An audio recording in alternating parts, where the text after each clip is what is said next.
Good day, folks. This is Greg Judy at Green Pastures Farm. Today I'm back with the timeless fence that we built.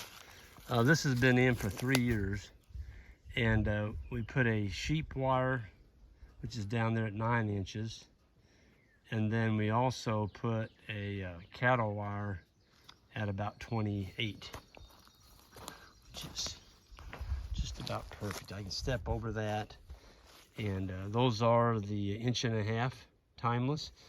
They're pre-drilled. They're recycled vinyl windows. Anyway, they got a proprietary product that they put on the outside for UV. You don't have to paint them, and of course you don't have to drill them. They're already pre-drilled, and they have a sticker on the bottom that tells you when you've driven them deep enough, and they're pre-sharpened, and they're very flexible. I mean, a deer can hit those, a tree can fall on this fence, and nothing's gonna happen to it. I like the way we stuck it back in the cedars here, because we don't have to worry about brush encroachment. There's nothing growing up on this fence. And this fence has been in 3 years that we have never taken a weed eater or a brush blade or anything to this fence. And there's nothing touching it. So cedars are good for something. If you don't want anything to grow, a big old cedar grove will do that for you.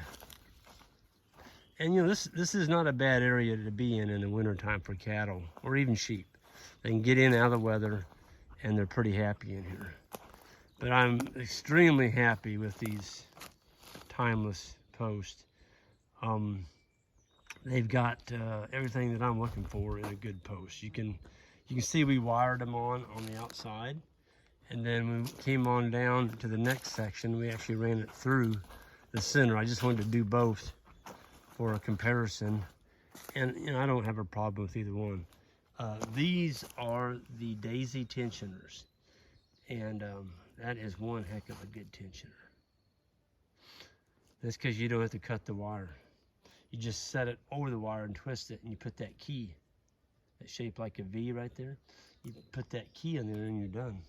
I've never retensioned this in 3 years, which tells me my corner posts are not giving at all. There's no slack. Folks, this fence is hot. This has got the 45 joule. Oh, I want to make sure I don't touch that. This has got the 45 joule charger on it, so it will light you up. And this is a low spot. It was a little creek. Well, it's actually just a little draw running down through here, but that wire was tall enough that a sheep could go underneath it. So we just drive a fiberglass post at a 45 and fasten both wires to it, and we're good.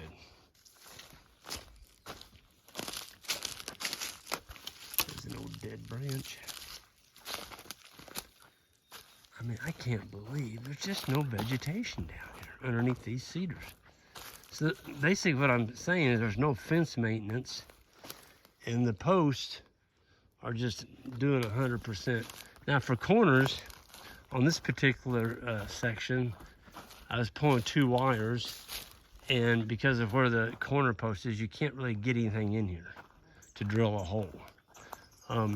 Knowing what I know now, I would still use fiberglass right there, but if I'm out in the open and you want really attractive corners, that A-frame brace that Thomas is now selling, man, we put in some of those and they are super, super attractive. I'll show you, I'll do a video on those one of these days when I get time. That's just a sucker rod. It's a 1.25 inch diameter. It's driven in the ground 4 foot, and I left 2.5 foot sticking out. And it has not budged, as you can tell. There's no spacing on the back side of that post, which means that post is not moved. But I'm only pulling 2 wires. And then over here, I ran a feeder off the top.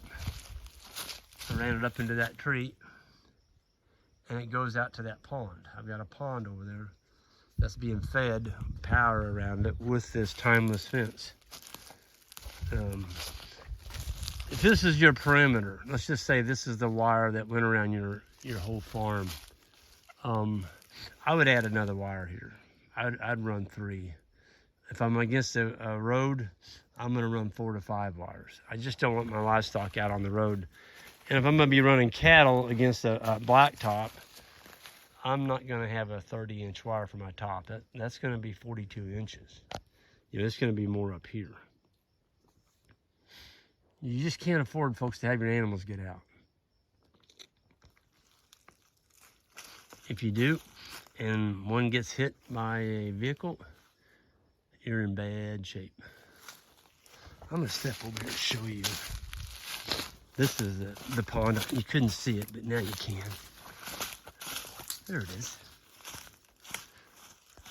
Folks, that grass you're looking at in front of me, this was a cedar grove. In 2015, this was cedars. And we limed it. We've fed hay on that thing now for, since 2015. It's 8 years. And we keep knocking back, but autumn always wants to keep coming back. And it's turning into a pretty darn good grass farm. Yeah, this is what we call Cindy's 40, this area back here. But, you know, we go back into here, and you can see we changed up the way we're fastening the fence into the timeless post. We're now going through the center of the hole. I prefer that. It's just so much easier. You don't have to wire it, you just run it through the hole. And it seems to be holding up really, really well. If you have to take it out, of course, you're gonna have to cut your wire and you'll have a joint in your wire. I don't know why you'd want to take it out, but I don't know. Maybe you let the wire down on the ground or something, but if you're gonna do that, just go to your tensioner, take the tensioners off and just lower it down on the ground. You don't have to cut it. I'm being very careful with that wire. I thought I saw a tree on the fence. Oh, it's underneath the fence. I knew I saw that tree up there. Yeah, so when you're making sharp bends, of course, you got to put something substantial in that corner. And there's another one. That's one of those timeless, sucker rods, solid fiberglass.